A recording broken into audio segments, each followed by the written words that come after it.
Bueno, vamos a comenzar.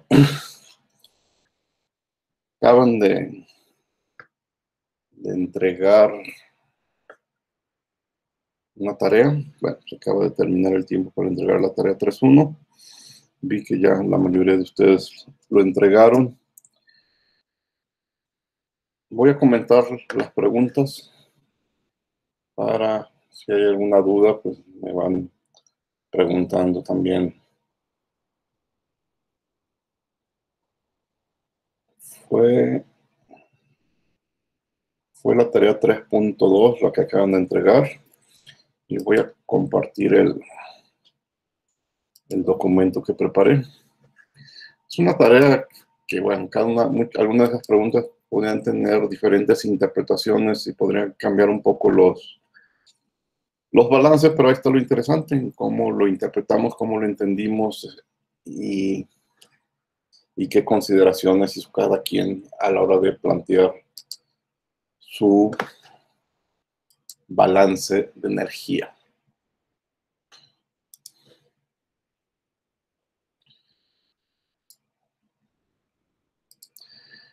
Bien, había un ejemplo que decía que teníamos agua hirviendo en una olla de presión, pero de repente la válvula de alivio de esa olla se atasca.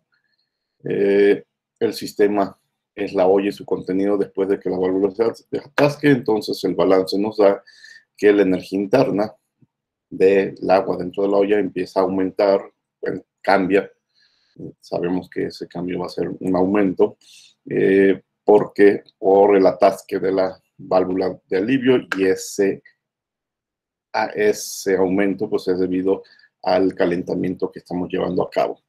Esto es válido, este balance es válido desde el momento en que la válvula se atasca hasta cualquier otro tiempo antes de que la olla estalle, si es que llegara a estallar.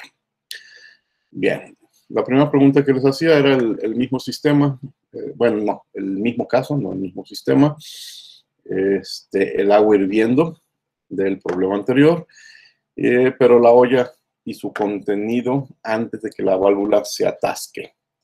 Bueno, antes de que la válvula se atasque, la energía interna se sigue acumulando porque estamos calentando el agua. Este término se queda muy similar al anterior, solamente que sale sobrando hacerlo respecto al tiempo. Los cambios de energía cinética potencial de la acumulación son despreciables. No hay material que entre a la olla, sin embargo, sí hay, si la válvula no está atascada, si hay pérdida de vapor, es una sola corriente, quito el sumatorio, una sola corriente de salida de vapor.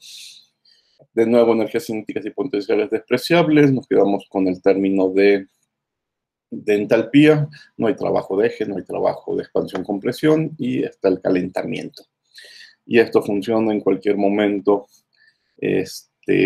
siempre y cuando, en cualquier intervalo de tiempo, siempre y cuando la olla esté funcionando correctamente. ¿Sí? No podemos incluir el momento en que se atasca. La segunda pregunta era: una caldera de gas está calentando la casa constantemente durante horas. El sistema es el horno. Bueno, el horno, una suposición sencilla de imaginar es que trabaja en estado estacionario, ya tiene muchas horas encendidos y entonces ya alcanzó el estado estacionario. Entonces, el primer término, 0.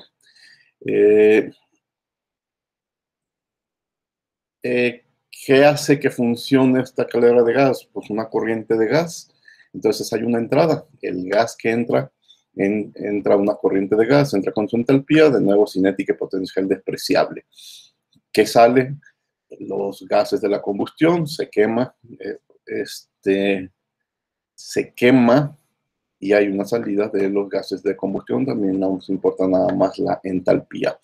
La caldera no hace trabajo de ningún tipo, pero sí hay adición de calor gracias a esa reacción de combustión. Entonces, perfectamente este balance puede ser independiente del tiempo, de la forma en que uno lo plantean, y pues nos queda con que delta H es igual a Q.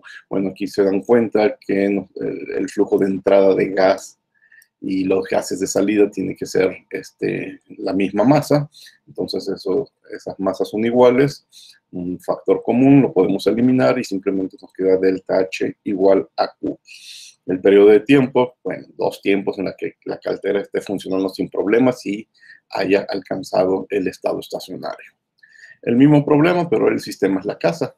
La casa, a causa del calor que disipa el calentador, la casa sí está aumentando y todo lo contenido en ella sí está aumentando su energía interna. Nosotros estaríamos notando que poco a poco aumenta la temperatura en la casa. Entonces, si hay acumulación de energía interna, no hay cinética, no hay potencial, la casa no se mueve. Vamos suponiendo, aquí también es cuestión de interpretación, en ese periodo de tiempo nada entra, nada sale de la casa, no hay ningún tipo de trabajo y pues la casa está recibiendo la energía calorífica de la caldera. Entonces, el cambio de la masa por la energía interna respecto al tiempo es igual a la potencia calorífica. Quizás aquí el único detalle es aclarar que no podemos ignorar, la casa no puede estar perfectamente aislada, entonces si hay pérdidas de calor por las paredes, por las ventanas de la casa, y no todo lo que les da la caldera se puede aprovechar, entonces sí vale la pena hacer esta distinción entre el calor que recibes de la caldera y lo que pierde la casa por las paredes, por las ventanas. Periodo de tiempo, pues 2 tiempos cualquiera en que la caldera esté funcionando correctamente, sin problemas en estado estacionario. Profe, Sí.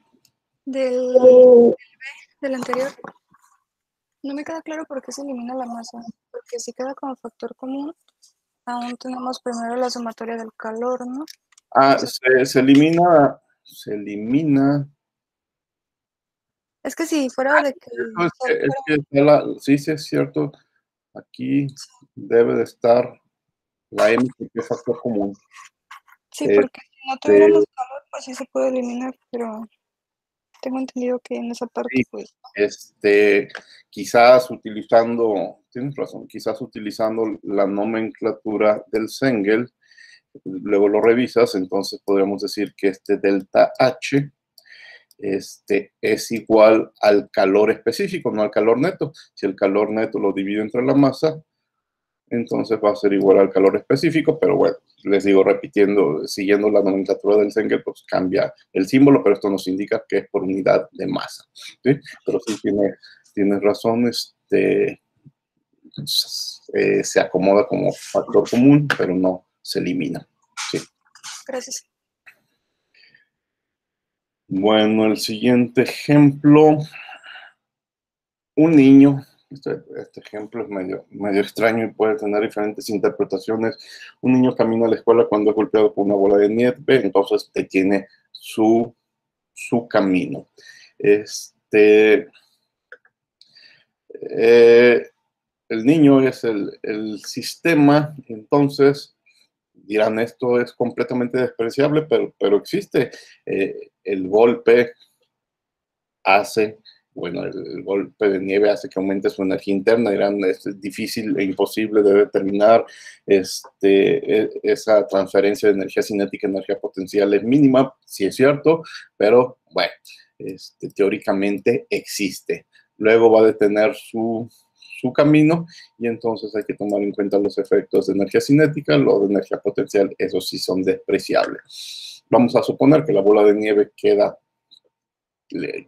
esparcida en su cuerpo, en su ropa, y entonces sí se añade una masa de agua, de nieve, que le golpeó con su entalpía a cierta velocidad, con su energía cinética, y de nuevo la potencial la podríamos ignorar. No hay nada que pierda.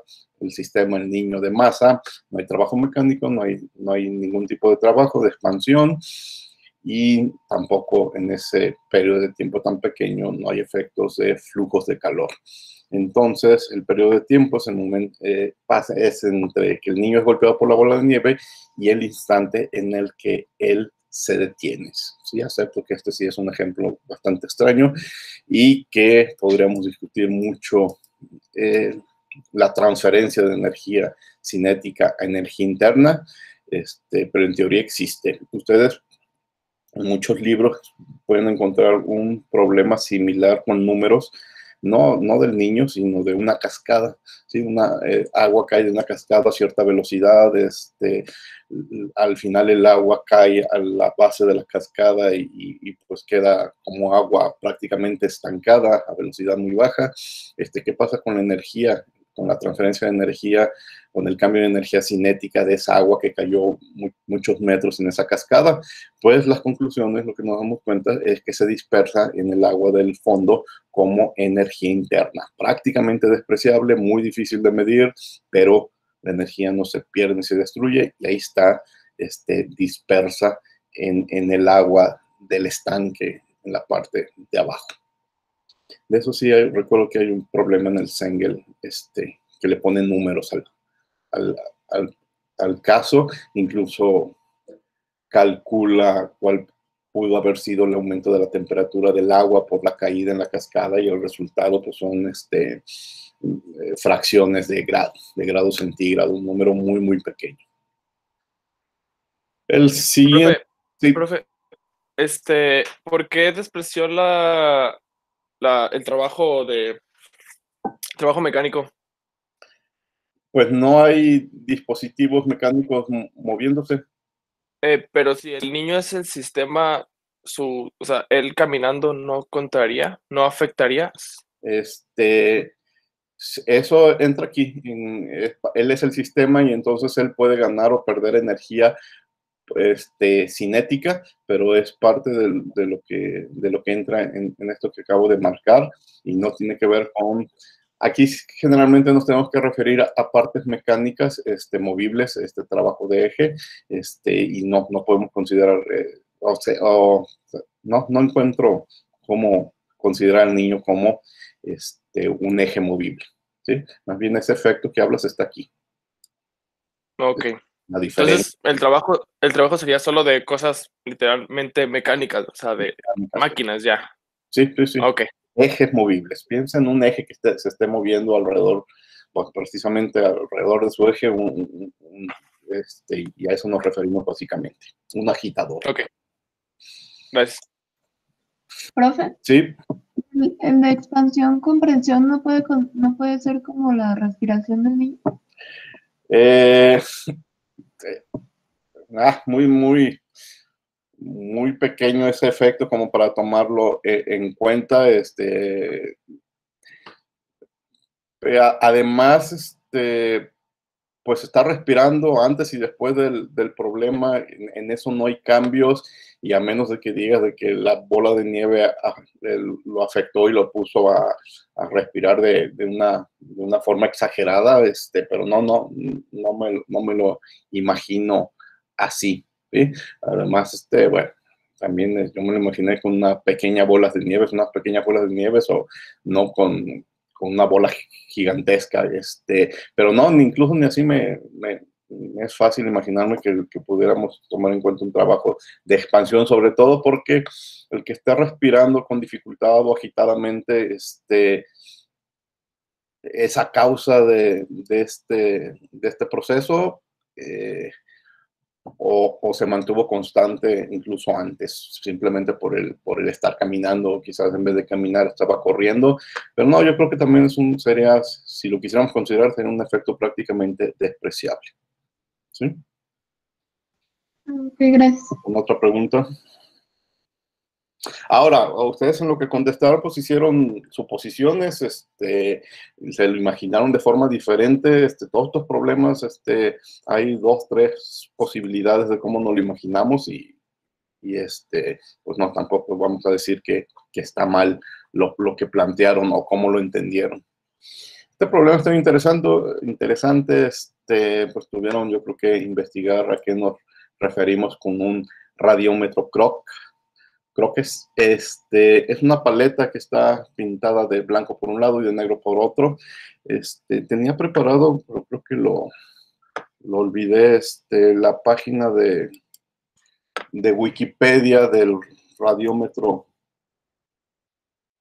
A ver si lo puedo accesar rápido, porque hay una discusión interesante sobre este radiómetro croques. Bueno, Leo dice, tiene paletas pintadas de blanco por un lado, de negro por otro. Cuando se coloca el sol, este es el detalle interesante a discutir, la rueda de las paletas comienza a girar de forma constante. Entonces la pregunta es, ¿funciona y gira por el efecto de la luz o por el calentamiento, por el efecto térmico? Y aquí si revisan después la página de Wikipedia para el radiómetro de Crookes, bueno, nos dice que fue un dispositivo inventado en 1873 y nos habla de su funcionamiento. Dejen ver qué es lo interesante que había leído.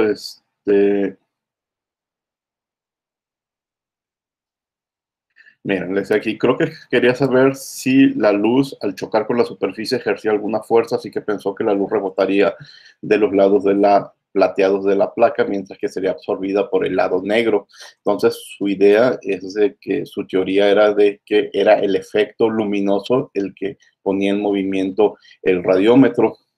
Si tuviera sido una pura transferencia de momento entre fotones incidentes y la placa, tendríamos las placas girando de manera de que el lado negro fuera adelante, puesto que absorbe ahí los fotones y se tomaría menos cantidad de movimiento o momentum entre los lados plateados.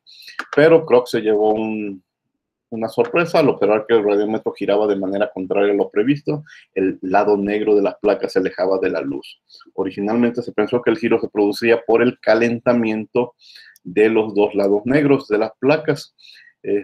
Pero en posteriores experimentos se comprobó que el radiómetro giraba en sentido opuesto de nuevo si se enfriaba bruscamente. Entonces estos experimentos daban la impresión de que sí era también un efecto del calentamiento. Más adelante, con el desarrollo de las teorías de lo que pasaba a nivel molecular, se determinó, quizás no fue el radiómetro de Crookes el original, pero si se lograba un vacío casi perfecto, la luz sí era quien ejercía una fuerza independientemente de un posible calentamiento. Entonces, el balance que yo hice fue suponiendo este radiómetro perfecto, con un vacío perfecto, que es la luz la que ejerce esa fuerza. Si ustedes contestaron, incluyeron un posible calentamiento del sistema, bueno, pues también es posible un radiómetro que no esté con un vacío perfecto, el efecto podría ser el de calentamiento. Pero en vacío perfecto, entonces el radiómetro es un sistema perfectamente cerrado, sellado, no hay entrada ni salida de masa, no hay trabajo hecho para mover las paletas, sino que es el ente externo, la luz, la que los mueve, y tampoco tomamos en cuenta el efecto del calentamiento. Entonces simplemente es la luz, los fotones, que provoca el movimiento de las paletas. Entonces, ¿qué hacía la pregunta? Bueno, delta U es igual a 0. Si hay un cambio de energía interna, pero la rueda de la paleta gira. Entonces está muy interesante la discusión de si es el efecto del calentamiento o es nada más el de la luz que no entra en nuestro balance de energía. Aquí sí admito que puede haber diferentes interpretaciones. Bueno, y el periodo de tiempo es cuando el radiómetro estuvo expuesto al sol. Este otro problema era muy sencillo. Un bañista en la playa en un día soleado se acuesta en una toalla, algunos minutos más tarde comienza a sudar. El sistema, pues el bañista, está tomando el sol, entonces su cuerpo se empieza a recibir energía del sol, se empieza a aumentar la temperatura y aumenta la energía interna del cuerpo del bañista con el tiempo. El bañista está acostado, no está tomando líquidos, entonces no está comiendo, entonces no hay entrada de masa en el sistema que es el bañista, pero aquí nos dicen que comienza a sudar, entonces sí hay un flujo de salida que es el sudor, no hay trabajos ni mecánicos ni de expansión-compresión. De nuevo, podríamos haber pensado en la respiración pero bueno, sería completamente despreciable y pues sí está recibiendo energía por el mecanismo de calor de parte del Sol. Y con el tiempo, pues esa energía que recibe cada vez es mayor. El periodo de tiempo, bueno, cualquier periodo en el cual el bañista está acostado en la toalla y el día siga soleado. Por último estaba el caso de un globo inflado, se desliza de tus dedos, un globo inflado, pero sin sellar, se desliza de tus dedos y vuela a través de la habitación. Entonces el sistema es el globo y su contenido.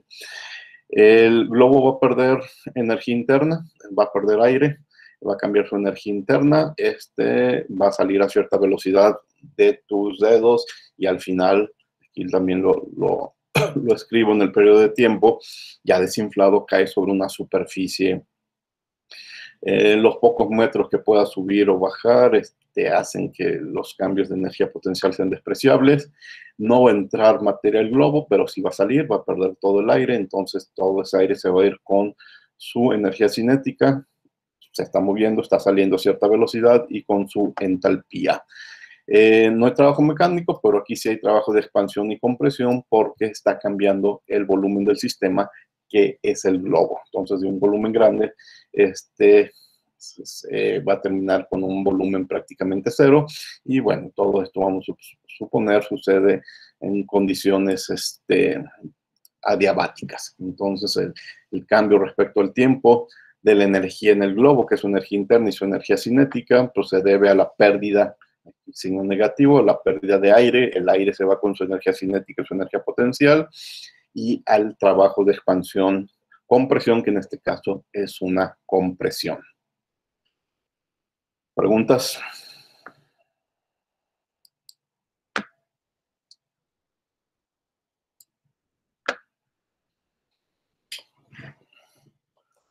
Bueno, esa... Profe, Sí. en el último problema del globo, ¿se desprecia la potencial porque sube y baja el globo? Porque sube y baja, ¿qué te gusta? 1 metro, 2 metros, si se te va bien, y a la hora de que haces cálculos, te das cuenta que numéricamente ese es muy, muy pequeño, prácticamente despreciable.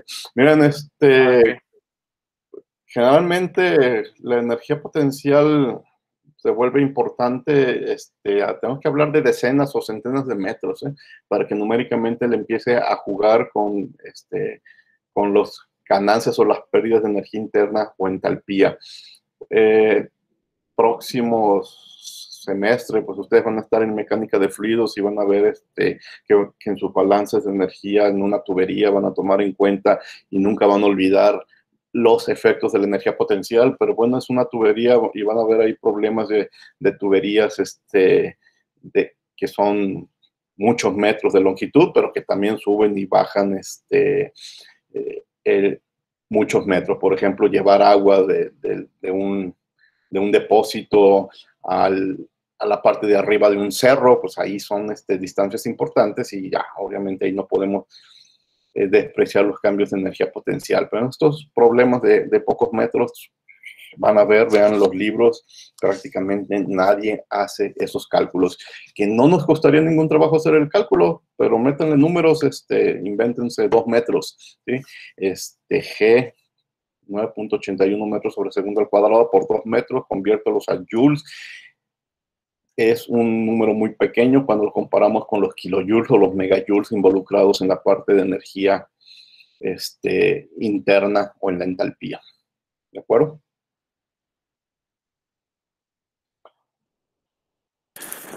Profe, yo tengo una duda más. ¿En qué ocasiones vamos a tomar en cuenta o no las energías, como es la U o la H? Como todas las vamos a tomar en cuenta. En unas sí vi que se eliminó la H, pues, porque no había pues masa. Uno no había tomado la masa. Piensa en ¿Otra cosa? ¿Qué causa que cambie la energía interna de un sistema? Básicamente son 4 cosas. Y tú piensas si existen o no existen esas 4 cosas. Cambia la temperatura, sí o no, ahí está la U. La segunda, hay reacción química, sí o no, afecta la U. La tercera, Había dicho 4, pero me voy a quedar en 3. A ver, temperatura, reacción química, cambio de fase. ¿Hay cambio de fase? ¿Sí o no? Si es sí, afecta en la U. Y se me está olvidando una, que es reacción química, cambios de fase.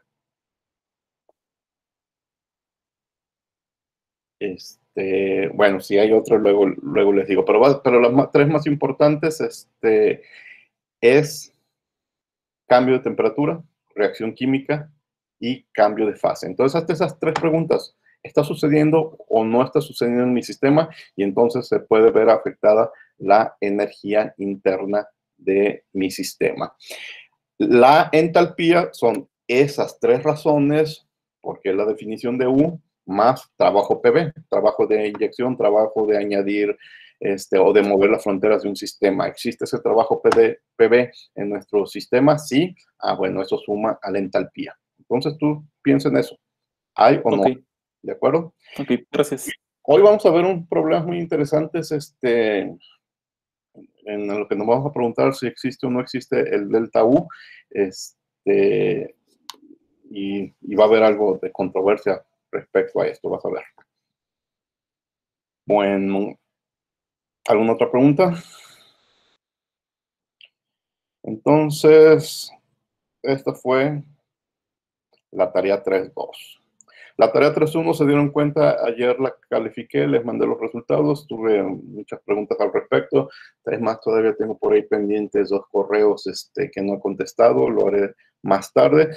Pero bueno, cualquier duda respecto a lo que les comenté de la tarea 3.1, se los estoy contestando por separado. También recibí el análisis del artículo de todos ustedes. Creo que todos lo entregaron. Ya los tengo registrados y hoy están recibiendo el segundo artículo. Lo reciben hoy, 30 de septiembre, y tienen hasta el 9 de octubre. Dejen entrar a Twitter. Para enseñarles un mensaje que mandé ayer. Y ahí de ahí con la liga, y ahí pueden descargar.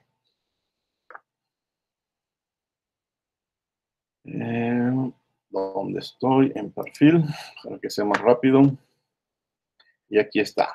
Hace 12 horas, análisis de los conceptos de energía, calor, trabajo y el teorema de Carnot en textos universitarios de termodinámica. Entran a esta liga y van a bajar directamente el PDF del artículo. Y bueno, aquí puse los identificadores que pedimos para este análisis. ¿De qué se trata este artículo? Por aquí lo podemos ver. Aquí lo tengo. Hace una recopilación de cómo tratan diferentes libros de termodinámica para ingeniería, los conceptos de energía, de calor, de trabajo y el teorema de Carnot. Si quieren ver, ¿sí? Creo que no está compartiendo la pantalla. No estoy compartiendo la pantalla. Ay, como me habían dicho. No. Voy a repetir todo entonces. ¿Dónde ando? Cierto, no lo estoy compartiendo.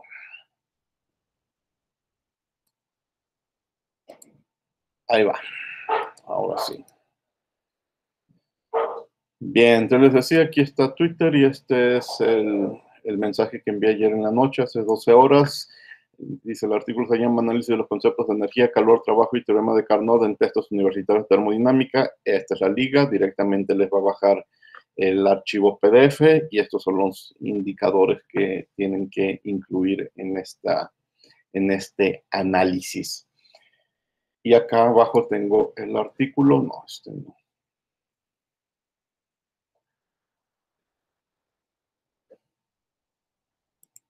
Aquí.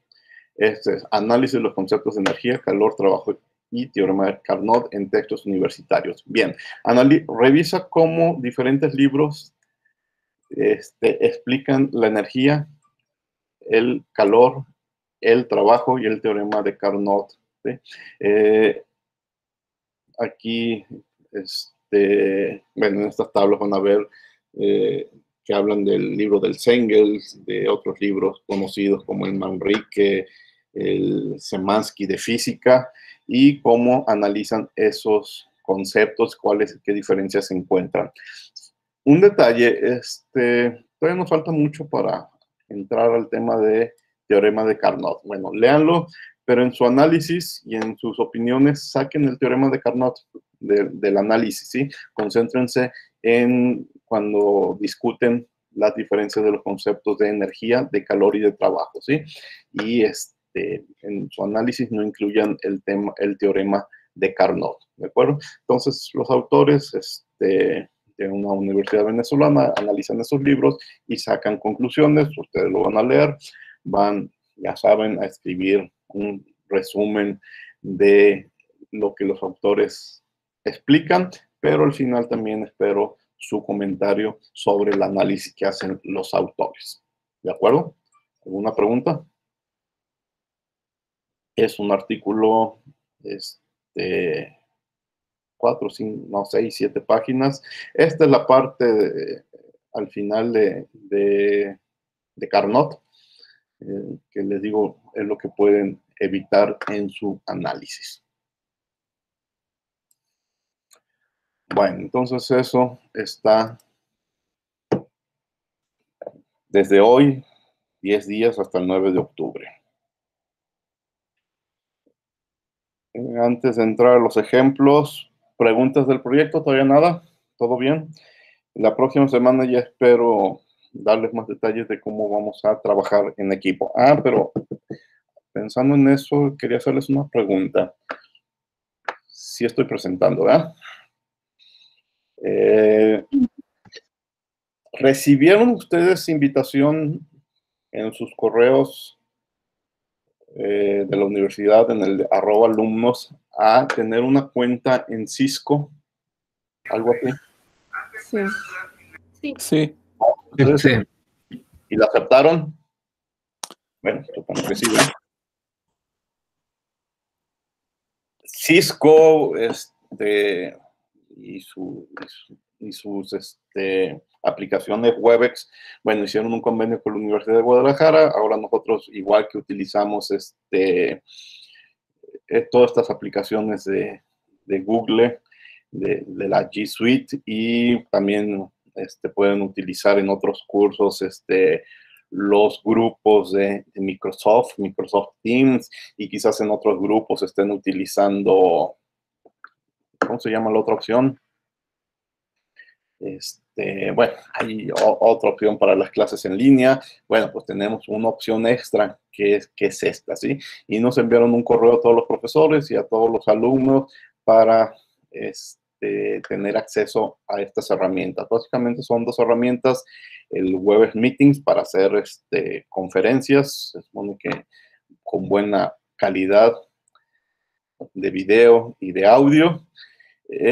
Y esta que la voy a analizar para ver si es la que utilizaremos para tener evidencias del trabajo de equipo, que es el Webex Teams. Entonces, este fin de semana me voy a dedicar a analizar la herramienta, esta opción, y se los platico el lunes o el próximo miércoles. Si no me convence, pues nos quedaríamos con opciones que nos ofrece Google. ¿De acuerdo? Entonces revisen su correo institucional y tienen una invitación a abrir una cuenta en Cisco gratuita por ser estudiantes de la universidad. Bueno, ahora sí, pasamos a los temas de termodinámica. Hoy vamos a revisar 3 ejemplos. Y el primero de ellos es el análisis del trabajo de eje, ahora sí, el trabajo mecánico en una bomba adiabática. ¿De qué se trata? Tenemos una bomba, incluso podría ser una bomba casera, pero bueno, imaginaros una bomba industrial que trabaja en estado estacionario. La bomba recibe agua líquida saturada con una presión de 0.2 bares y pues ¿qué hace la bomba? Comprimir. Y la salida de esa agua, ya no me dicen en qué estado sale, nada más me dicen que la salida es de 10 bares. La bomba es un dispositivo que consume energía, no la extrae. Entonces, por eso el sentido de esta flecha, tenemos que añadir energía al sistema para que la bomba haga su trabajo. Y este es el trabajo mecánico del cual nos preguntan, ¿sí? La pregunta es, ¿cuál es el trabajo hecho en la bomba por kilogramo de agua que entra? Entonces, fíjense que la entrada está muy bien definida. Agua líquida saturada a la presión de 0.2 bares, pero la salida no. La misma agua a 10 bares, ¿sí? Sigue siendo saturada, pasó a subenfriada o alguna parte de ese líquido pasó a vapor, no lo sabemos. Vamos a hacer un balance. Nuestra primera opción, la opción sencilla, como todo es alrededor de la bomba, es decir, el sistema es la bomba. Encierro la bomba, una entrada de masa, una salida de masa y una entrada de energía. Aquí está mi balance de energía completo. Bueno, me dicen que es una bomba que trabaja en estado estacionario. ¿Qué entra? Pues entra una corriente de agua, entra con su energía, con su entalpía y los términos de cinética y potencial despreciables. ¿Qué sale? Del otro lado sale agua, una sola corriente de agua, su flujo másico, su entalpía, cinética y potencial despreciable. ¿Hay trabajo mecánico? Esa es precisamente la pregunta, pero no hay trabajo de expansión y compresión, ni flujos de calor alrededor de la bomba. Vamos a suponer que es una bomba adiabática, no es más, el problema lo dice, es una bomba adiabática. Entonces, de esta forma me queda mi balance de energía.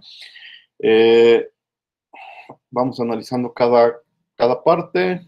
La entalpía de entrada no tendrá ningún problema, voy a tablas y está muy bien definida esa agua. Esta es la pregunta. Por lo tanto, para despejar la pregunta, yo necesito la entalpía a la salida, pero la salida no está bien definida, ¿sí? ¿Qué opciones tengo? Vean, no puedo avanzar, necesito otra ecuación. Si me quedo aquí, tengo dos datos, los flujos másicos,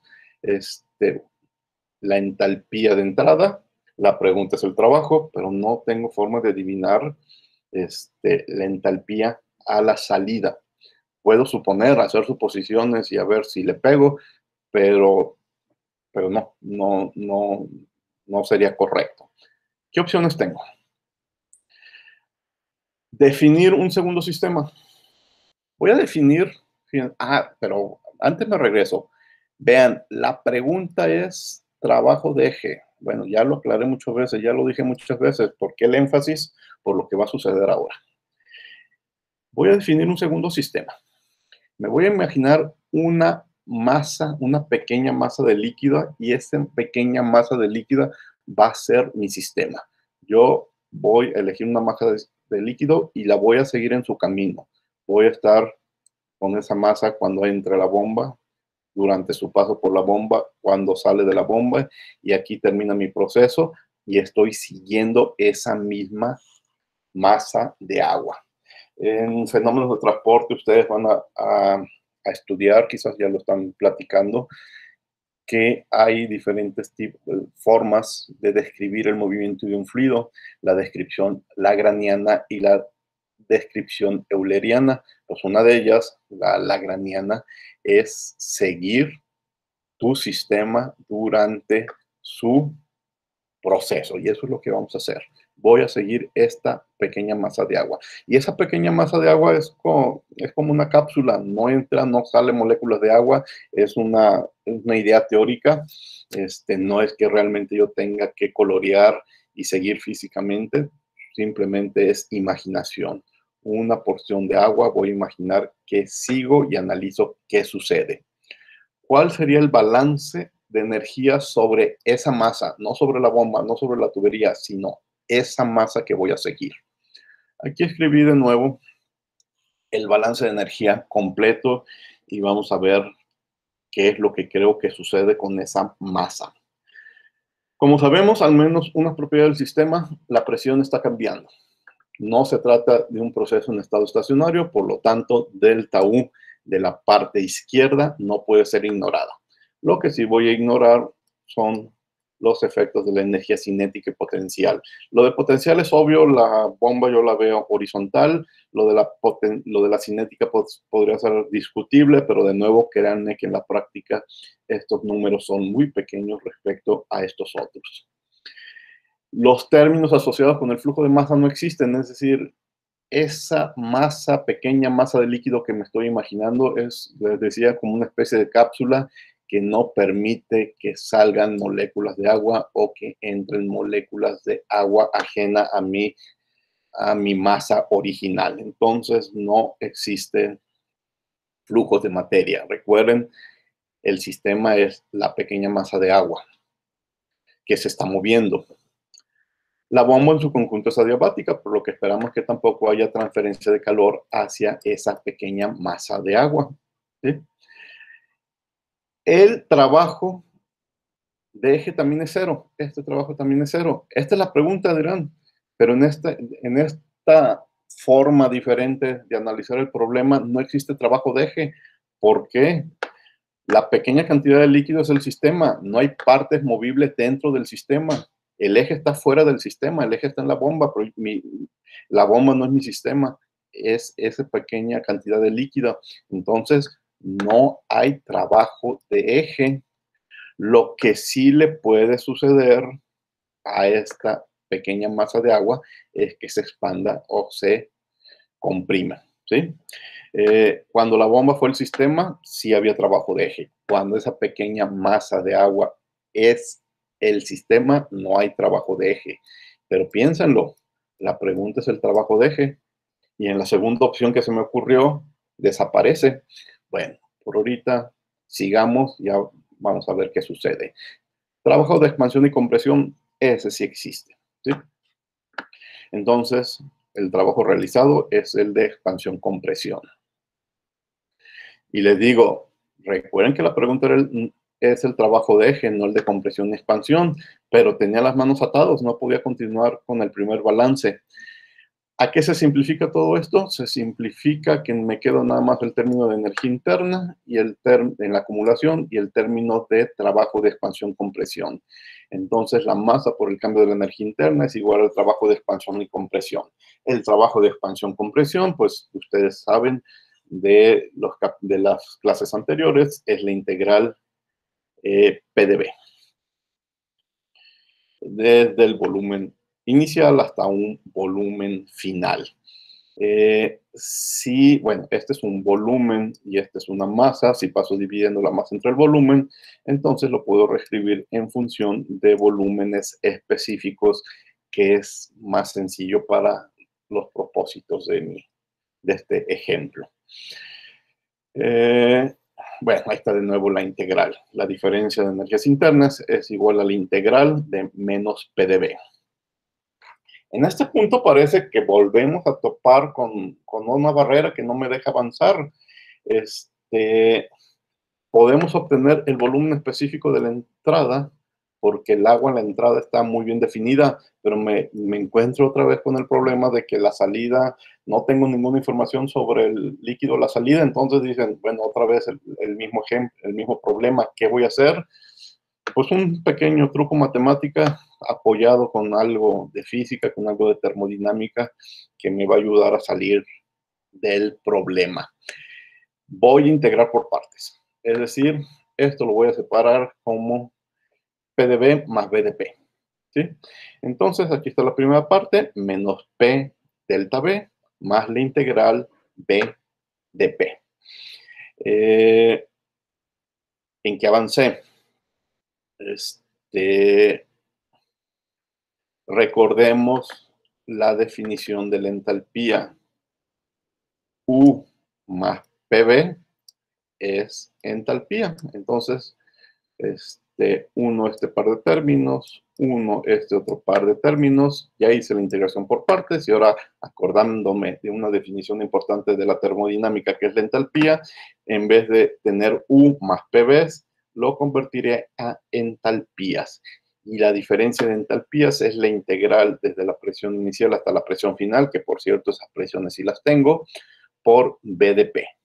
Y ahí está la solución del problema. Fíjense, para empezar, que ya desapareció mi término desde acá de trabajo de expansión compresión. Ya se convirtió en una integral BDP. Y esa integral BDP es igual a delta H. ¿Y dónde está la solución? Pues que esa delta H, aquí está esa misma delta H, aparecía en el primer balance donde está el trabajo de eje, que es mi pregunta. Ese fue el avance. Encontré, ya no necesito ir a tablas por este valor de la entalpía de entrada. Encontré una forma de calcular delta H resolviendo esta integral BDP. Entonces, regreso. Este es el segundo balance. Este segundo balance lo incluyo en el primer balance y despejo el trabajo de eje. El trabajo de eje entre el flujo másico es la integral BDP. Y la integral BDP la puedo resolver sin ningún problema. Aquí está. Bueno, dirán, ¿qué volumen específico tomo? ¿El volumen específico a la entrada o el volumen específico a la salida o un promedio? Pues nomás tengo datos de volumen específico a la entrada y bueno, aquí me voy a permitir un pequeño error de suponer que el agua líquida es prácticamente incompresible y entonces tomar el volumen específico a la entrada y ignorar el de la salida me va a generar muy poco error. Delta P lo conozco, 10 menos 0.2 pares, hago las conversiones de unidades necesarias y por fin tengo el resultado. 996.7 joules sobre kilogramos es la cantidad de energía que hay que añadir a la bomba para que haga su trabajo de compresión. Parece que fue muy complicado, muy largo este problema. Lo detallé paso a paso porque es la primera vez que nos encontramos con algo así, pero van a ver que cuando algo similar encontramos en otros problemas, ya lo hacemos en 3 renglones muy rápido, porque es un procedimiento básico que nos va a aparecer muchas veces en el curso. ¿Preguntas? ¿Podría regresarse un poquito a la diapositiva de arriba? ¿A la anterior? ¿A esta? Sí. Sí.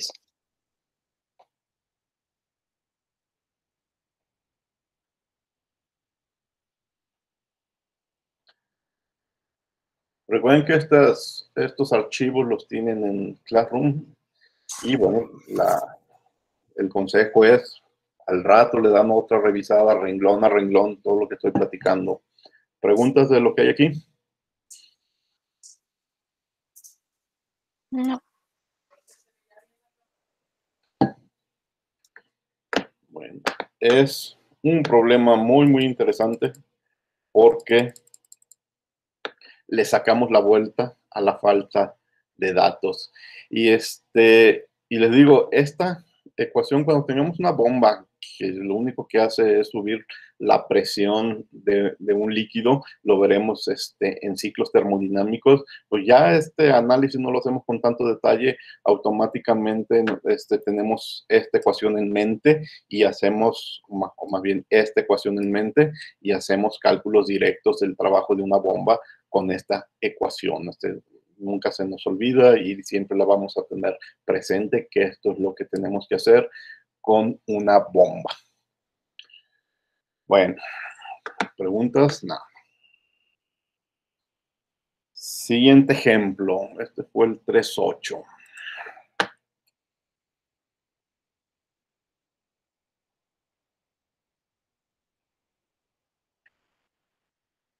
Hasta el ejemplo 3.8 fueron ejemplos en los que recurrimos a tablas.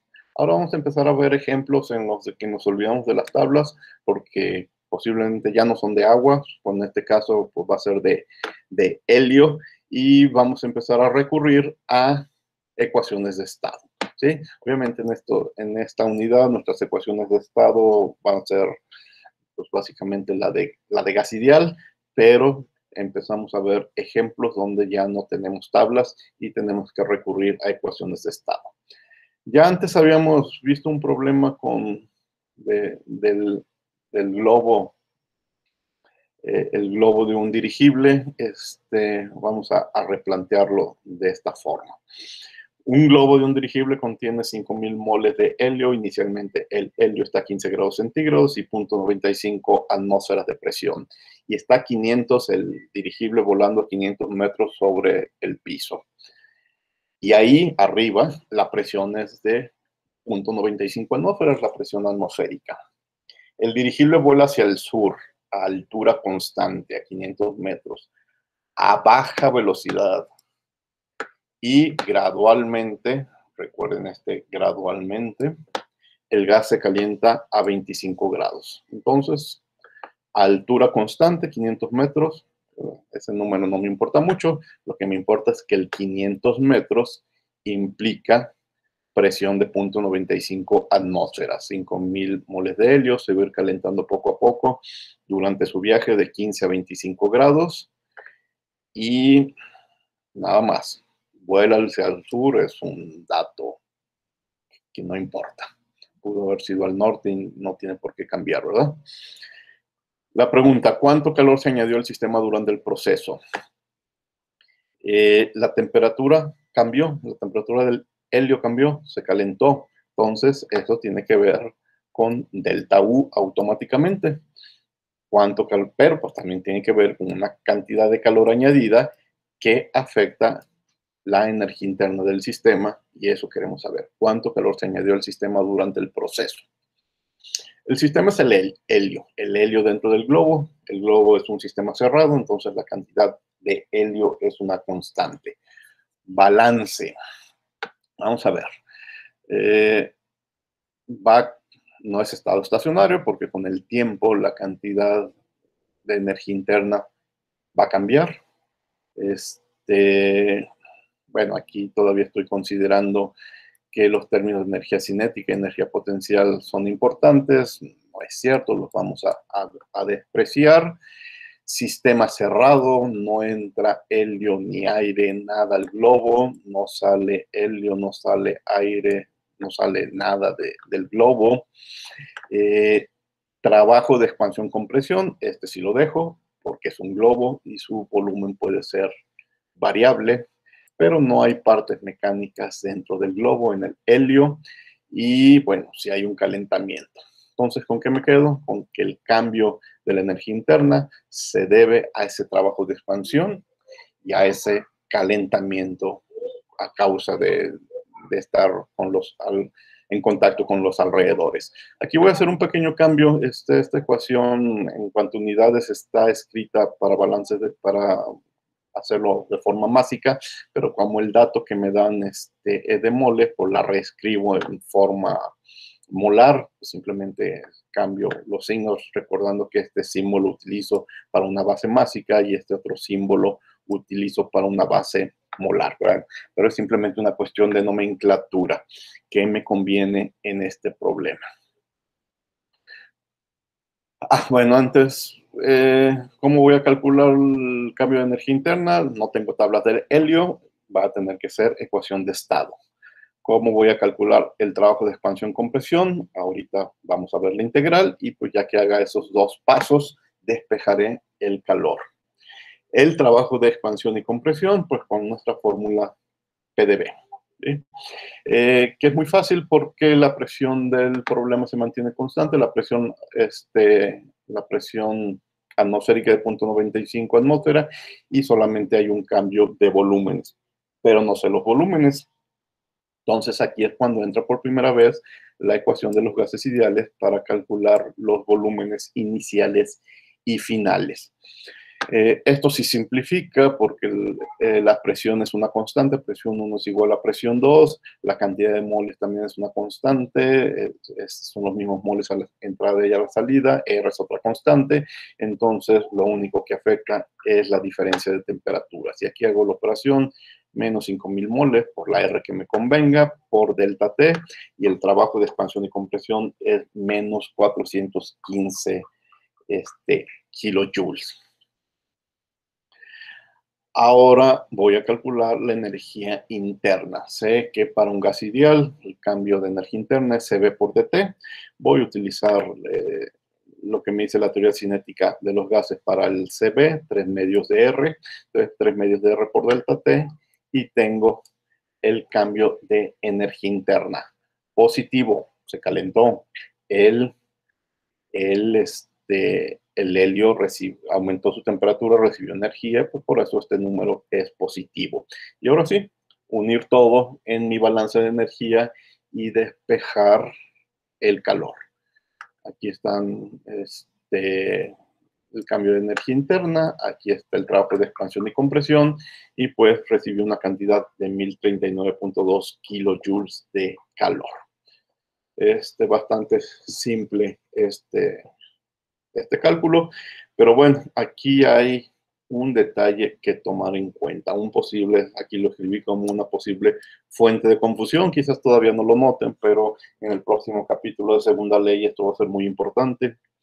De acuerdo con la información dada, la atmósfera y el helio tienen una presión constante, 0.95 atmósfera.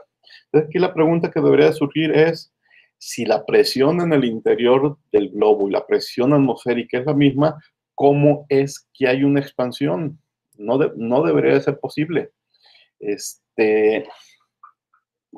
La clave en este enunciado para que hayamos podido resolverlo es cuando en el enunciado decía que el calentamiento era gradual. A ver, me regreso a la primera página y sí, efectivamente aquí les hice énfasis y gradualmente el gas se calienta a 25 grados. El autor se protege con esta palabra gradualmente. ¿En qué sentido? El calor se agrega muy lentamente, de manera que la presión dentro del globo nunca sube significativamente más que la presión externa. Como de la diferencia de presión que impulsa la expansión es muy pequeña, pues la expansión es muy lenta. En consecuencia, aunque sabemos que la presión dentro tiene que ser ligeramente mayor que la externa, al menos durante una parte del tiempo, para que la expansión ocurra, al construir nuestro modelo matemático podemos tratar con unas presiones como idénticas. ¿Qué hicimos en realidad? Resolver el proceso como lo que después llamaremos proceso reversible. Es un fenómeno que discutiremos en el próximo capítulo. Los procesos reales, el ejemplo real es un proceso irreversible. Los procesos reversibles son ideales, no existen nada más en nuestra cabeza, en el pizarrón, es una situación ideal. Pero aquí, sin darnos cuenta, hicimos la suposición de proceso reversible y decimos que el calentamiento fue muy, muy lento. ¿Qué tiene que suceder para que esto sea real? Pues que tendríamos que llevar el globo de 15 a 25 grados en un tiempo infinito. ¿Sí? Entonces, bueno, en la práctica eso no es real, eso no es posible, no sucede. Por eso digo de manera segura que todos los procesos reales son irreversibles. Pero bueno, ya en su momento vamos a distinguir que hay procesos más irreversibles que unos que otros. ¿Sí? Entonces, esta solución es cierta bajo la suposición de lo que llamaremos un proceso reversible. En una situación real, este resultado no es cierto.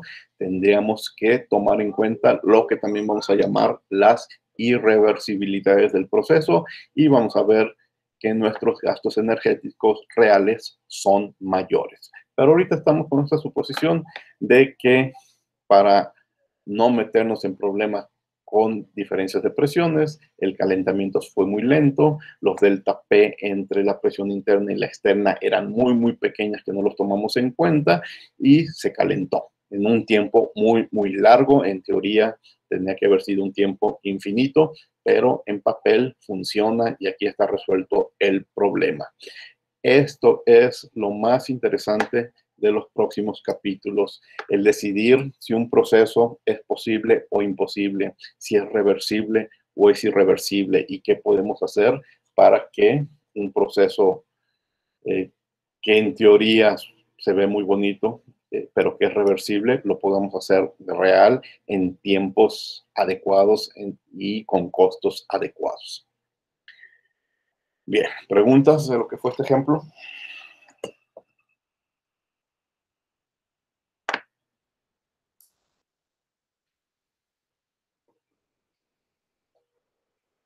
Dejen tomar café porque hablo mucho.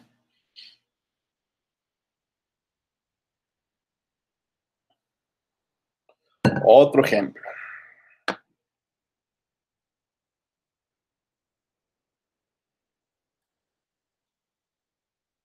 El 310.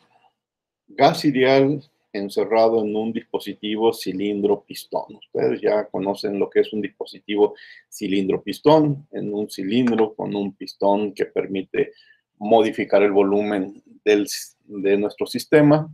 Tenemos encerrado un gas ideal. Entonces tenemos un molde, un gas ideal con un CP de 7 medios de R, de nuevo utilizando la teoría cinética de los gases para hacer esta parte sencilla y no meternos en mayores complicaciones que ahorita no nos importan. Ahí está encerrado un gas. Inicialmente el gas está a 300 grados Kelvin y un bar de presión. Y en un proceso isotérmico, es decir, al final va a seguir a 300 grados, lo vamos a comprimir hasta que alcance los 5 bares, ¿sí? Fíjense, proceso isotérmico. Hace un momento me preguntaban cuándo me doy cuenta si la energía interna importa o no importa, y les decía, fíjate en 3 cosas. ¿Cambia la temperatura? Aquí no. ¿Hay reacción química? Aquí no. ¿Hay cambio de fase? Aquí no. Entonces, aparentemente este problema tiene que ignorar los efectos de la energía interna. ¿Qué me preguntan? El trabajo y el calor asociado al proceso. Se está haciendo un trabajo, se está comprimiendo y bueno, pues también hay transferencia de calor. Ahora, no sé si para afuera o para adentro. Bueno, aunque esto me lo puedo imaginar fácilmente. ¿Me podría alguien de ustedes contestar desde ahorita si este calor va a ser ganancia o pérdida para el sistema? El sistema es el gas ideal.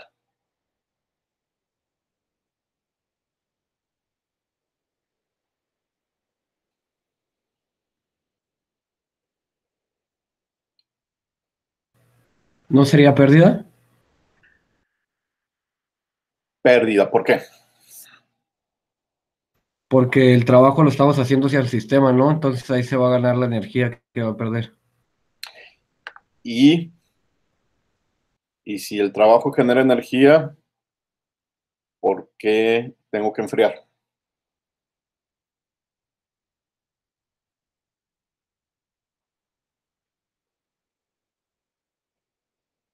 Esta pregunta está interesante. ¿Tengo que enfriar?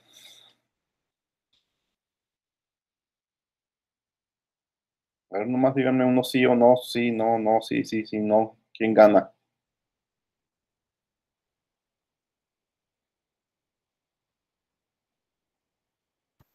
Yo pienso que se tiene Pues que sí, ¿no? Calentar. La segunda voz me dijo que sí se tiene que enfriar.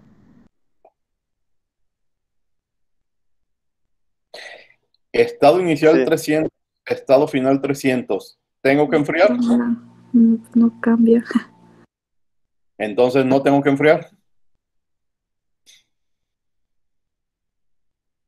Aquí va a ser algo confuso la palabra enfriar. En lenguaje común, enfriar es bajar la temperatura. Pero aquí lo estoy utilizando en otro sentido. En todo momento, la temperatura, el proceso me dice isotérmico, la temperatura siempre estuvo 300 grados. Pero para mí la palabra enfriar es disipar calor. Al comprimir, se transfiere energía al sistema. Si no la saco inmediatamente, aumenta la temperatura.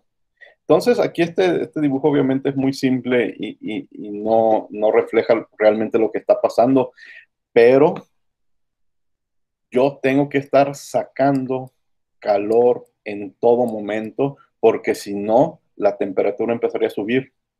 Me muevo un poco para abajo y añado energía al sistema. Y esa energía inmediatamente tendría que tener consecuencias en la temperatura, en la energía interna y aumentar la temperatura.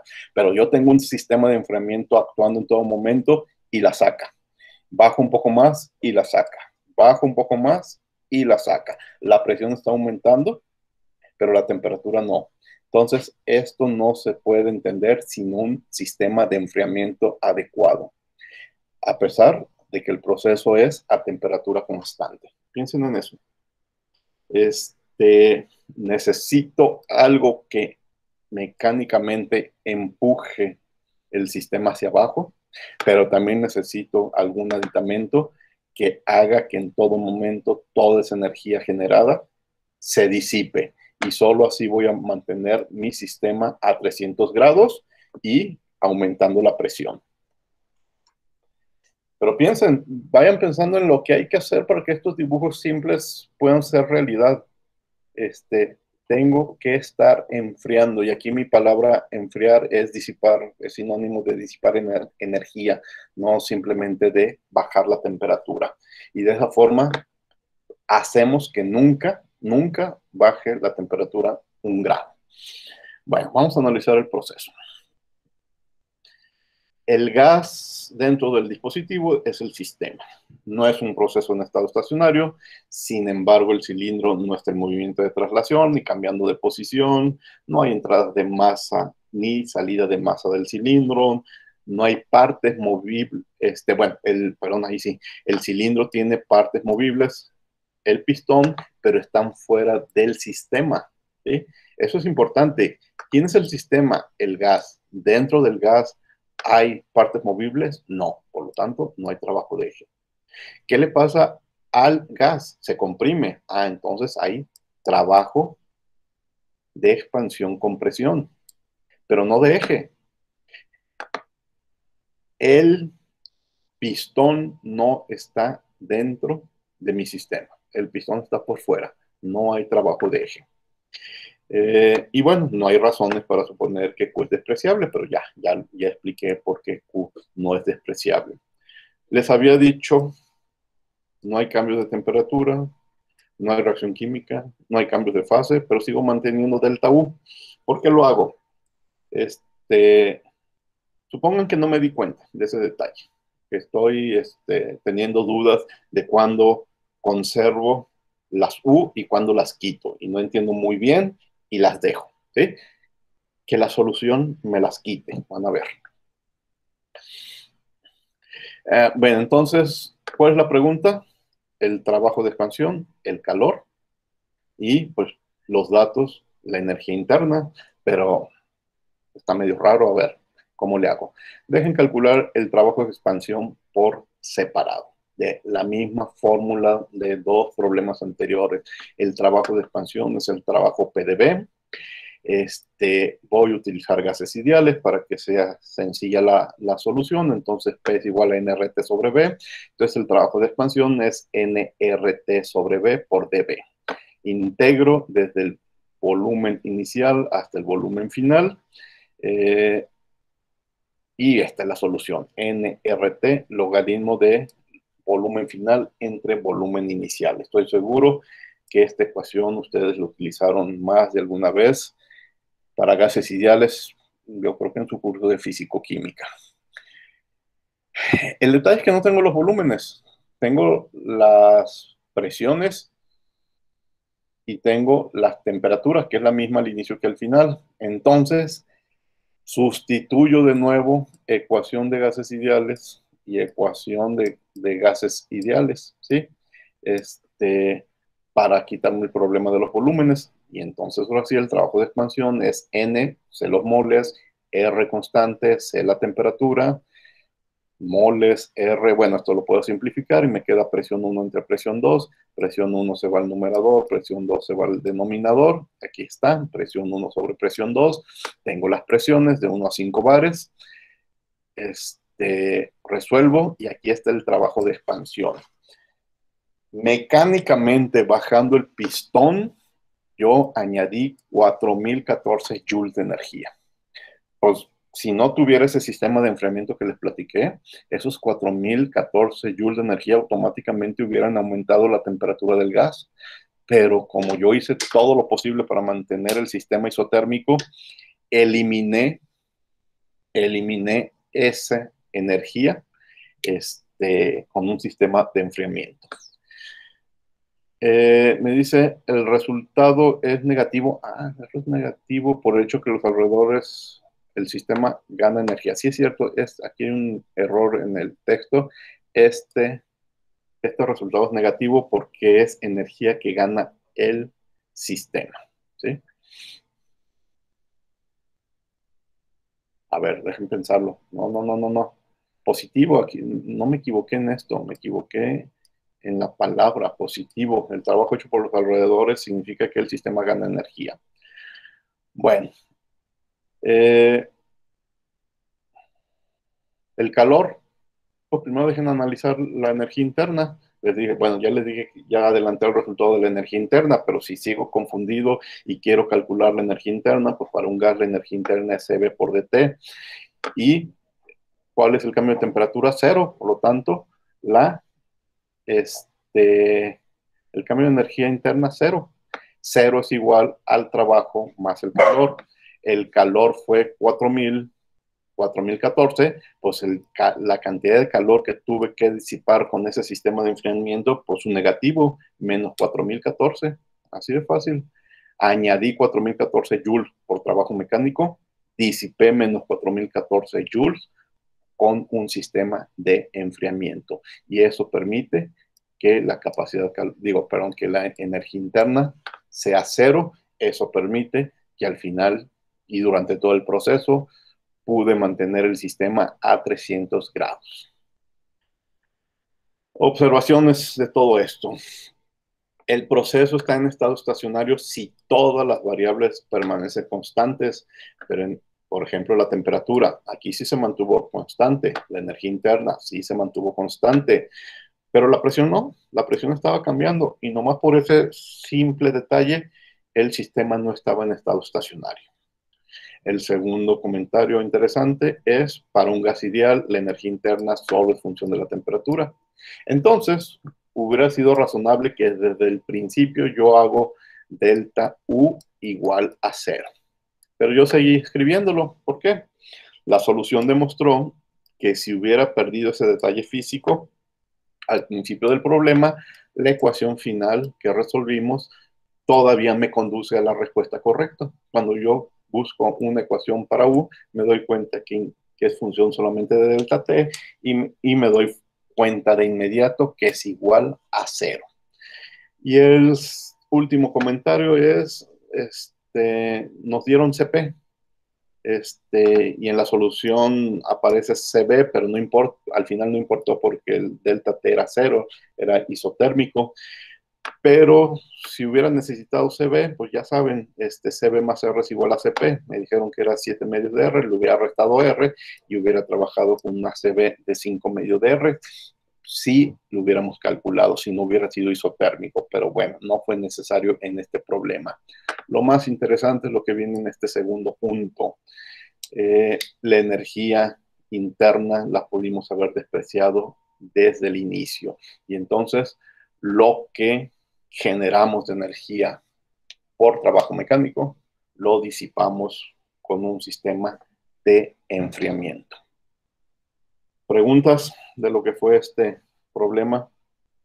Espero no les confunda el hecho de no todos los problemas te dan tantos detalles de qué hay aquí. Tú tienes que deducirlo. Cuando te dicen que esa temperatura constante y que comprimes, entonces ahí se te tiene que prender el foco y decir, a ver, ¿cómo es eso posible? ¿Qué tengo que hacer para hacer realidad, para imaginarme que esto es real? Pues enfriar, ¿sí? Bueno, preguntas. Entonces el trabajo sí era positivo, ¿verdad? Sí, el trabajo era positivo. Sí, ahí me equivoqué en la diapositiva. Miren, los problemas de esta parte del curso son matemáticamente muy sencillos. 2 multiplicaciones, 2 sumas y se acabó. Un integral de CP por delta T y se acabó. Lo más difícil que hemos visto matemáticamente es lo que hicieron en Excel, es integrar los polinomios para CP. De ahí para abajo está el nivel de matemáticas en esta primera parte del curso. Lo difícil es tener mi ecuación de energía con ¿cuántos términos? A ver, dejen ver una forma, una versión completa. No, aquí no tengo una versión completa.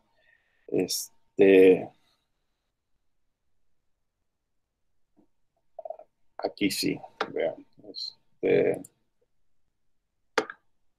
1, 2, 3, 4, 5, 6, 7, 8, 9, 10, 11, 12 términos si solamente hubiera una corriente de entrada y salida. Entonces, realmente el problema, lo que les encargo en esta parte es saber simplificar, darse cuenta qué es cero y qué es diferente de cero. Y los que son diferentes de cero, también darse cuenta cuáles son despreciables por la experiencia y cuáles son muy, muy importantes en cada dispositivo y no puedo despreciar de ninguna forma. De nuevo regreso a la pregunta que me hizo su compañero hace un momento. ¿Cómo darme cuenta de que U es importante, de que H es importante? Esa es su chamba. ¿Cómo darme cuenta? ¿Cómo darme cuenta que en este problema hice 10 problemas y en 10 problemas ignoré energía cinética? ¿Cómo darme cuenta que ahora sí en este otro es importante? La clase anterior hicimos un problema de una boquilla y de una tobera. Ahí sí fue importante la diferencia de velocidades, porque eso hacen precisamente las boquillas, las toberas, acelerar un fluido. Entonces tengo que ver los objetivos de cada problema, de cada dispositivo y aprender a simplificar esta ecuación. ¿De acuerdo? ¿Preguntas?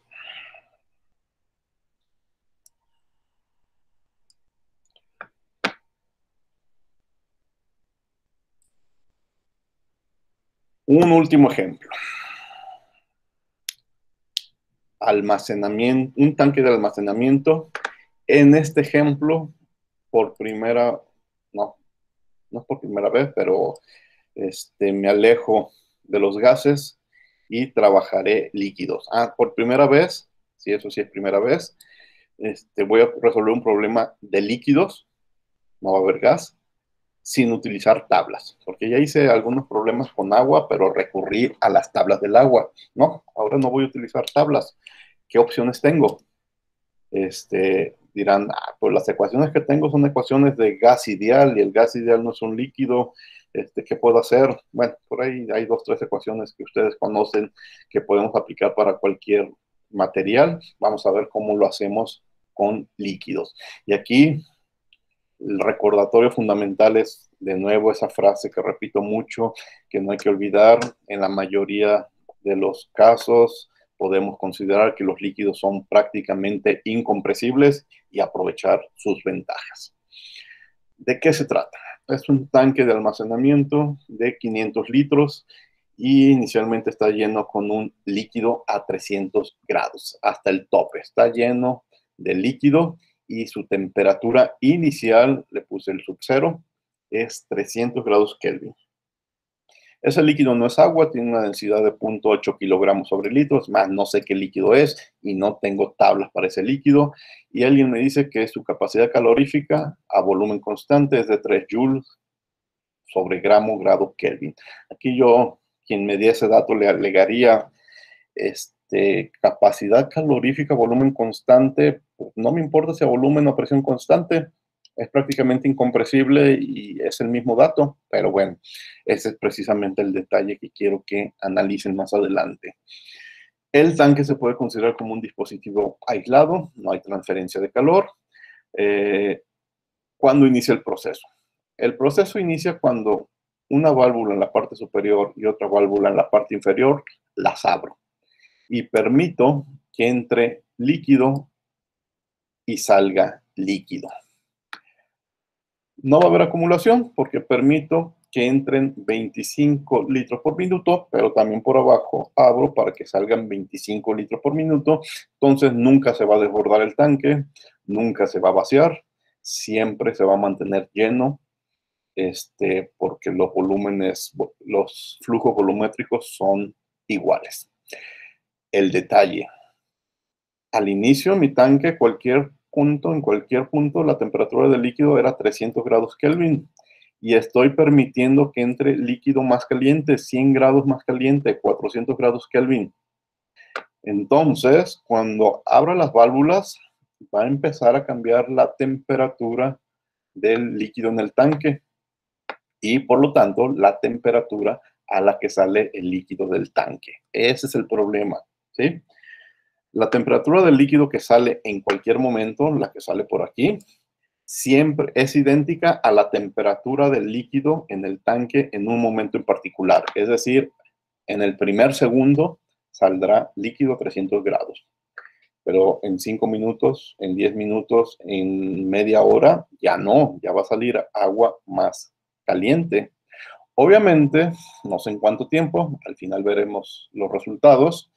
Va a llegar un momento en que se alcanza el estado estacionario y ya toda la temperatura final del tanque después de muchos minutos o de muchas horas, no lo sé, va a ser 400 grados, 400 Kelvin. Pero al principio no. Al principio gradualmente se va a empezar a calentar. Voy a suponer, y no, ni siquiera lo voy a dibujar, ni siquiera lo voy a considerar en cálculos, que el tanque está muy bien mezclado. Entonces la temperatura en cualquier tiempo es la misma en cualquier punto. Es decir, la temperatura es uniforme. La pregunta es, ¿cuál es la temperatura del agua? Digo, no es agua. Del líquido que sale del tanque 5 minutos después. Ya no va a ser 300, pero tampoco es tiempo suficiente para que sea 400. Va a ser 300 y algo. ¿De acuerdo? Esa es la pregunta.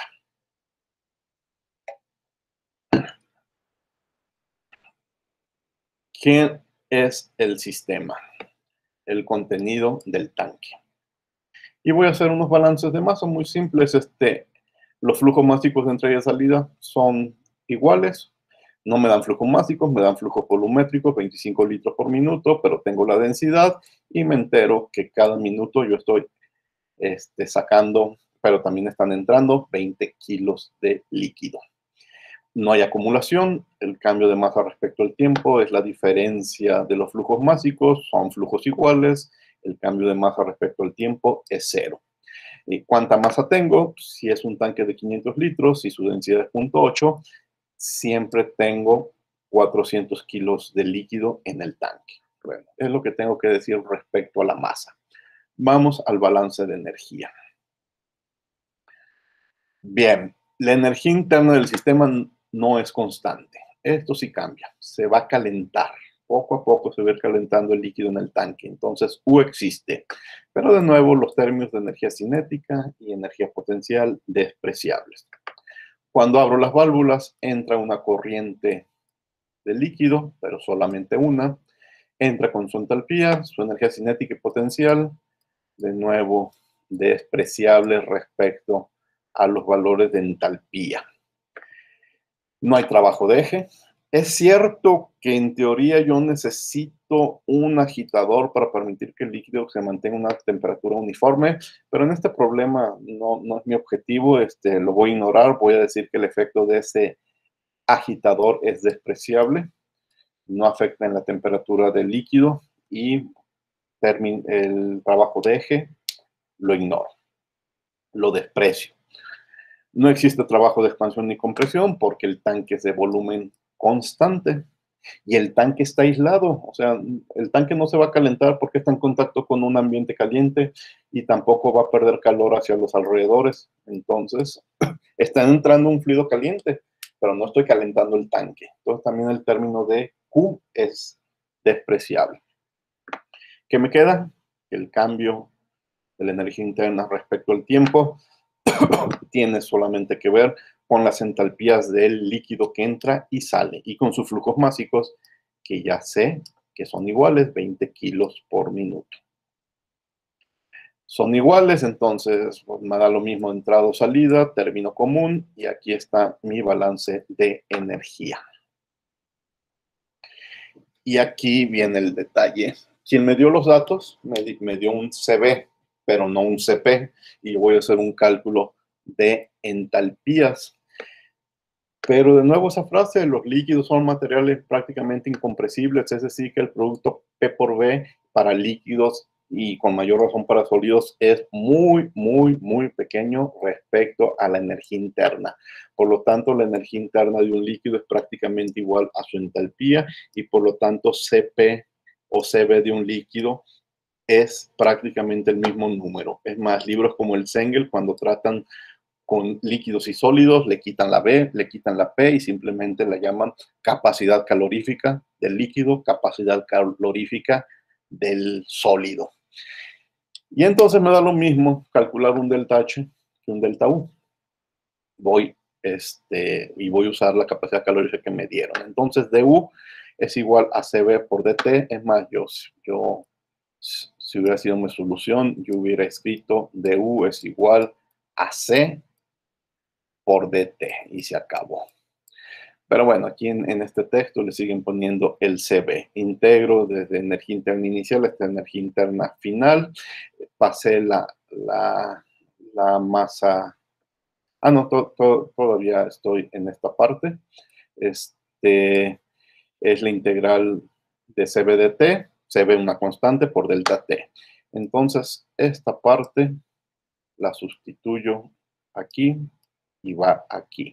Y aquí está la M. Y aquí está la M mayúscula, y aquí está la du sobre dt, se convirtió en un delta t sobre t, ¿sí? Por CB. Ahí está. CB se elimina con CB, y bueno, esta es masa y este es flujo másico. Entonces, ¿cuál es la ecuación diferencial que tengo que resolver?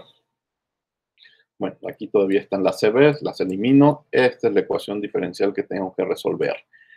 La masa por el cambio de temperatura respecto al tiempo es igual al flujo másico por la diferencia de temperatura, donde Tin es la temperatura del flujo de entrada, 400 grados, y T es la temperatura que tiene el tanque en el tiempo que te interesa contestar. Separas variables, temperaturas del lado izquierdo, tiempos del lado derecho, M punto, M son constantes, integro desde 300 grados Kelvin, que es la temperatura inicial, hasta cualquier temperatura en cualquier tiempo, integro desde tiempo igual a 0, cuando la temperatura es 300 grados Kelvin, hasta cualquier tiempo en el que me interesa saber la temperatura, y este es el resultado. Bueno, reacomodo un poco el resultado porque M punto sobre M es 20 sobre 400 y entonces puedo presentar mi resultado final de esta forma. La temperatura es igual a una constante menos otra constante por el exponencial de menos una tercera constante por el tiempo. Vean, temperatura en función del tiempo. Y si grafico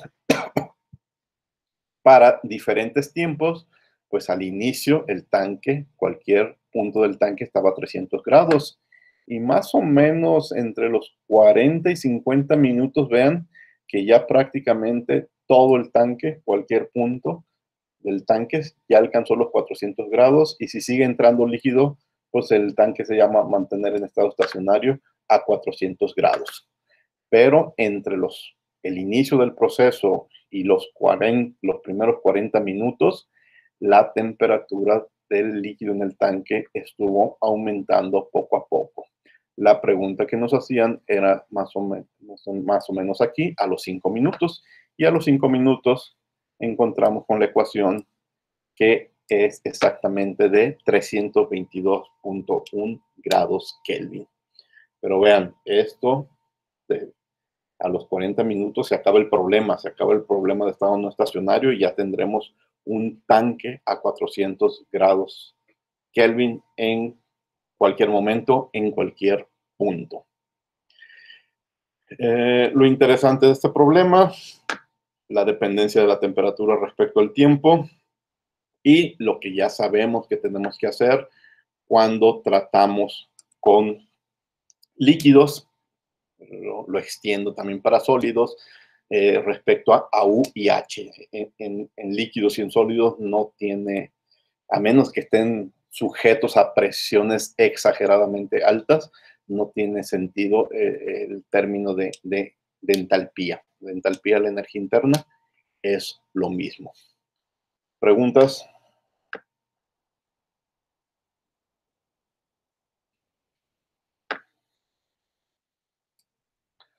Nada, todo bien. Bueno, esos son los 4 ejemplos que tenía para el día de hoy. Me hacen falta otros 2 generales sobre energía y luego voy a pasar a resolver ejemplos sobre dispositivos clásicos que aparecen en la industria química y que también tenemos que hacerles balances de energía y de masa, como son las turbinas o los intercambiadores de calor. Pero eso lo estaremos platicando quizás a partir del viernes, pero sobre todo el lunes. Bueno, ya para despedirnos, se llevan otra tarea. Ya voy a estar haciendo costumbre las tareas. Son 3 preguntas. 3 preguntas teóricas, bueno, no de conceptos, pero sí de ver de ver lo que sucede en un proceso y decir en palabras qué creen que va a suceder. ¿Va a aumentar? ¿Va a disminuir? ¿Se va a mantener igual? En algunas te preguntan sobre la temperatura y tu explicación de por qué. Son 3 preguntas en la tarea 3.3 para el viernes y necesitan un password para ya a partir de ahora entrar a esas preguntas. Entonces es tarea 3.3 del password es 2XWMBW. Déjenme revisar. 2XWMBW. Estoy en el chat correcto, sí, termodinámica. Y bueno, eso se los encargo a más tardar el viernes antes de la clase. Bien, preguntas ya de lo que sea, del tema, de las tareas, de los análisis. Profe, yo sí me quedó una duda rápida de lo que es el ejemplo 3.10. Sí, dime. Al final dijimos que como cambiaba la presión, no todos los parámetros quedaban constantes, entonces no estábamos en un estado estacionario. Sí. Pero mi pregunta es, ¿eso no afectaría de alguna manera el término de acumulación en nuestro balance? A ver, déjenme deja ver, no lo estás viendo, yo estoy viendo el problema. El 3.9, deja ver, fue el del... Ah, no es el... Me decías el 3.10, ¿verdad? Sí, el 3.10. Ya lo quité, pero deja ver mi apunte. Deja ver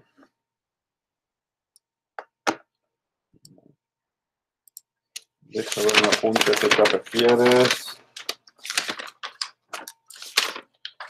3.9 es del helio, el 3 es del cilindro, ¿verdad? Y el balance es que delta U, que fue 0, es igual al trabajo más el calor. Y hice un comentario de que en este ejemplo la temperatura y la energía interna ambas son constantes, pero la presión está cambiando, así que el sistema no está en estado estacionario. Porque el comentario es cierto, pero ¿por qué no nos afecta en nuestro cálculo? Porque no nos están haciendo ninguna pregunta de la evolución del proceso a lo largo del tiempo y en particular de la evolución de la presión en el interior. Simplemente me dicen, a ver, cuánta energía añadiste en total y cuánto calor, y bueno, y al final nos dimos cuenta que coincide con el calor que disipas. Entonces, no hay ninguna pregunta que sea necesaria una evaluación a lo largo del tiempo, por eso no lo notas ni en la ecuación ni en los cálculos. El comentario lo único que quiere hacer énfasis es de que tomes en cuenta que la presión sí varía con el tiempo. No nos hicieron preguntas que bueno, sí, pero sí varía. ¿De acuerdo? Después habrá otros problemas en donde sí te podrían pedir una evolución de la presión con el tiempo y entonces sí la ecuación y la solución sería diferente. Pero aquí es 2 detalles. Sí cambia la presión con el tiempo. 2, no nos hicieron preguntas sobre eso. Por eso no se notan las ecuaciones. ¿Sí? Ok, gracias. Bueno, ¿alguna otra pregunta? Dejen dejar de grabar. Nadia, ni modo, Nadia, discúlpame, pero Hola, sí, está bien. la lata de todos los días. Gracias.